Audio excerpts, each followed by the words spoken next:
The Wild Duck's Nest by Michael McClaverty. The sun was setting, spilling gold light on the low western hills of Rathlin Island.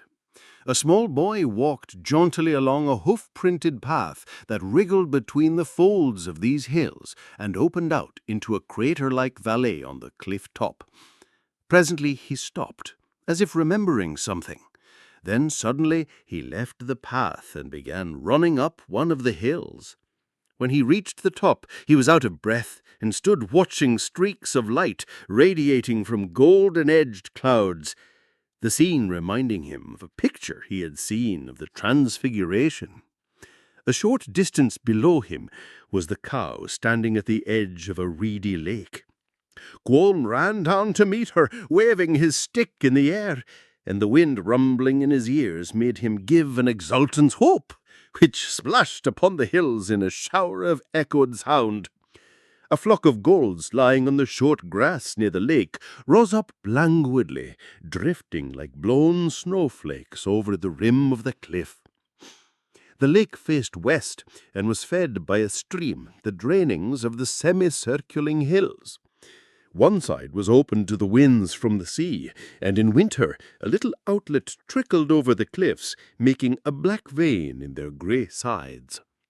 The boy lifted stones and began throwing them into the lake, waving web after web on its calm surface. Then he skimmed the water with flat stones, some of them jumping the surface and coming to rest on the other side. He was delighted with himself, and after listening to his echoing shouts of delight, he ran to fetch his cow. Gently he tapped her on the side, and reluctantly she went towards the brown mudded path that led out of the valley. The boy was about to throw a final stone into the lake when the bird flew low over his head, its neck a-strain, and its orange-coloured legs clear in the soft light. It was a wild duck. It circled the lake twice, thrice, coming lower each time, and then, with a nervous flapping of wings, it skidded along the surface, its legs breaking the water into a series of silvery arcs. Its wings closed, it lit silently, gave a slight shudder, and began pecking indifferently at the water. Quolm, with dilated eyes, eagerly watched it making for the further end of the lake. It meandered between tall bulrushes, its body black and solid as stone against the grey water. Then, as if it had sunk, it was gone. The boy ran stealthily along the bank, looking away from the lake, pretending indifference. When he came opposite to where he had last seen the bird, he stopped and peered through the sighing reeds, whose shadows streaked the water in a maze of black strokes. In front of him was a soddy islet guarded by the spears of sedge and separated from the bank by a narrow channel of water. The water wasn't too deep. He could wade across with care. Rolling up his short trousers, he began to wade, his arms outstretched and his legs brown in the mountain water. As he drew near the islet, his feet sank in the cold mud, and bubbles winked up at him. He went more carefully and nervously. Then one trouser leg fell and dipped into the water. The boy dropped his hands to roll it up. He unbalanced, made a splashing sound, and the bird rose with a squawk and whirred away over the cliffs. For a moment the boy stood frightened. Then he clambered on to the wet-soaked sod of land, which was spattered with seagulls' feathers and bits of wind-blown rushes. Into each hummock he looked, pulling back the long grass. At last he came on the nest, facing seawards. 2 flat rocks dimpled the face of the water, and between them was a neck of land matted with coarse grass containing the nest. It was untidily built of dried rushes, straw, and feathers, and in it lay one solitary egg. Quolm was delighted. He looked around and saw no one. The nest was his. He lifted the egg, smooth and green as the sky, with a faint tinge of yellow like the reflected light from a buttercup, and then he felt he had done wrong. He put it back. He knew he shouldn't have touched it, and he wondered, would the bird forsake the nest? Vague sadness stole over him, and he felt in his heart he had sinned. Carefully smoothing out his footprints, he hurriedly left the islet and ran after his cow. The sun had now set, and the cold shiver of evening enveloped him, chilling his body and saddening his mind. In the morning he was up and away to school. He took the grass rat that hedged the road, for it was softer on the bare feet.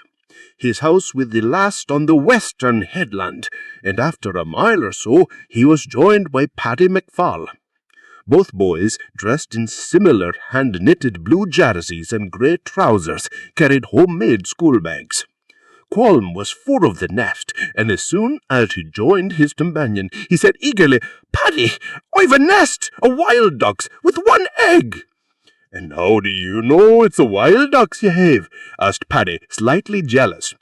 "Sure, I saw her with me own 2 eyes, her brown speckled back, with a crow's patch on it, and her yellow legs." "Where is it?" interrupted Paddy in a challenging tone. You know nothing, for a gull's egg has spots, and this one is greenish-white, for I had it in me haunt."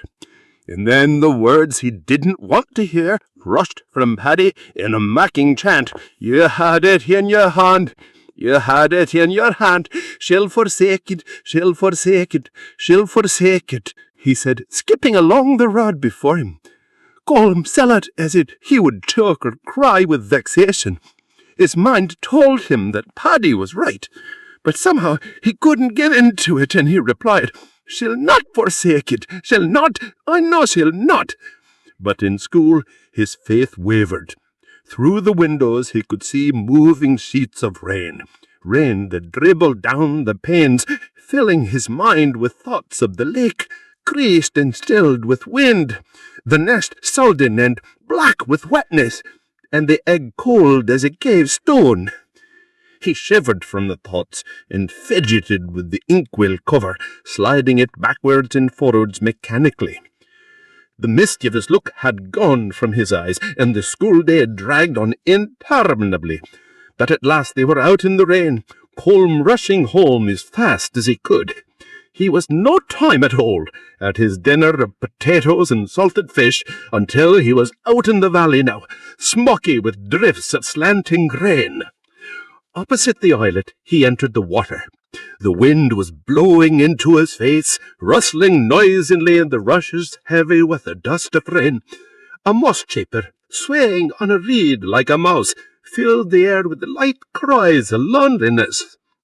The boy reached the islet, his heart thumping with excitement, wondering did the bird forsake it.